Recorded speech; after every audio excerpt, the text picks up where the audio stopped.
ప్రకృతి వింత ఇప్పుడు అందరినీ ఆశ్చర్యపరుస్తుంది. మధ్యప్రదేశ్ రాష్ట్ర పంచాయతీ గ్రామీణ అభివృద్ధి కార్మిక శాఖ మంత్రి అధికార నివాస ప్రాంగణంలో ఉన్న ఓ వేప చెట్టుకు మామిడి పండ్లు వేలాడుతూ కనిపించడం ఇప్పుడు అందరినీ ఆశ్చర్యపరుస్తుంది. ఈ సందర్భంగా ఆ చెట్టును కార్మిక శాఖ మంత్రి ప్రహ్లాద్ సింగ్ పటేల్ స్వయంగా వీడియో తీసి తన సోషల్ మీడియా ఖాతా ద్వారా షేర్ చేశారు. ఆయన షేర్ చేసిన వీడియోలో వేప చెట్టుకు మామిడికాయలు చాలా కనబడడం గమనించవచ్చు.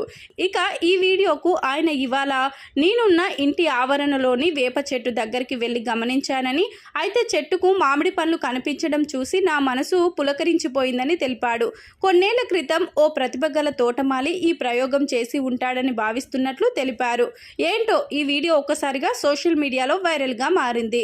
ఈ సమాచారాన్ని మంత్రి స్వయంగా వ్యవసాయ శాస్త్రవేత్తలకు తెలపడంతో వారు వచ్చి ఆ చెట్టును పరిశీలించారు.